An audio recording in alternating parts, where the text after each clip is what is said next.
Hi, my name is Elda. I'm 17 years old and I'm the 2025 Willie Mays Clubhouse Youth of the Year. I've been a member of the Willie Mays Clubhouse for 3 years. At the club, I really enjoy playing sports with the kids like basketball and tennis. I think the most meaningful part of my club experience is the community.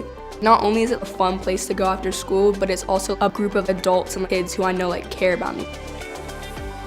My mentor is Sky. She's part of the career path that I want to be in, so she inspires me to keep going and gives me great advice. She also just makes me feel seen, and we have a lot of jokes and stuff. Elda is very compassionate, and I think through her compassion she's able to inspire youth and staff in the clubhouse.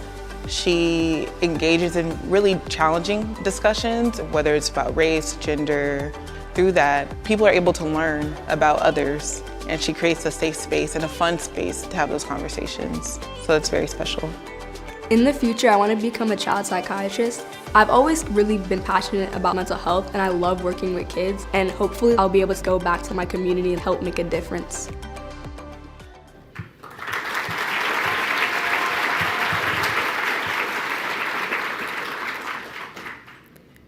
Are we pretending that the African American community of San Francisco isn't the most violent and hateful community we have?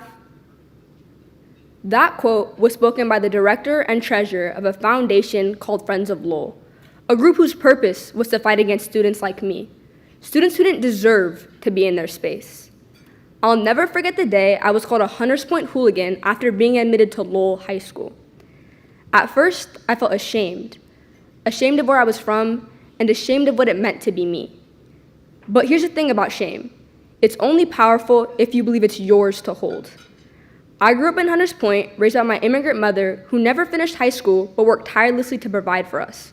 Our corner store were covered with banners advertising cheap liquor, reminders of a community battling addiction. The closest grocery store, a fraction the size of a regular one, offered limited healthy options, mostly processed food and snacks. Our food desert was just another reminder of the lack of resources in our neighborhood. To give me better opportunities, I was sent across the city to wealthier, racially homogenous schools. I excelled academically, but socially I felt out of place. My success surprised people. I was the exception, a rare case of someone from Hunters Point defying the odds. It wasn't until I started working at the Boys and Girls Club that things began to shift. The club gave me a space to breathe and be myself. It became a place where excellence was expected, not an exception. It was the first time I felt my growth was encouraged without questioning my worth.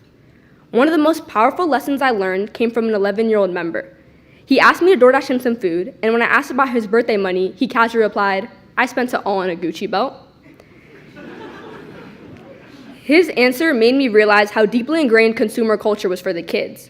So we started a financial literacy program using concession stands at a basketball game to teach budgeting, profit tracking, and the value of every dollar. Their understanding of money management grew, but the lesson went far beyond money. It was about making smart choices for a better future. However, my time at the club was so much more than just programming. One of the most important relationships I built at the club was with Sky, the behavioral health specialist. She showed me that support is more than solving problems. It's about showing up when people need you most. Sky and other mentors at the club created a sense of community where I truly felt I belonged. The kids became like my younger siblings, and the adults became my village. The Boys and Girls Club changed the trajectory of my life. It gave me the tools to understand myself, the resources to grow, and a community that believed in me. It's where I found my belonging, where I saw my potential, and where I learned I mattered. This fall, I'll attend Boston University on a full tuition scholarship, majoring in behavioral biology.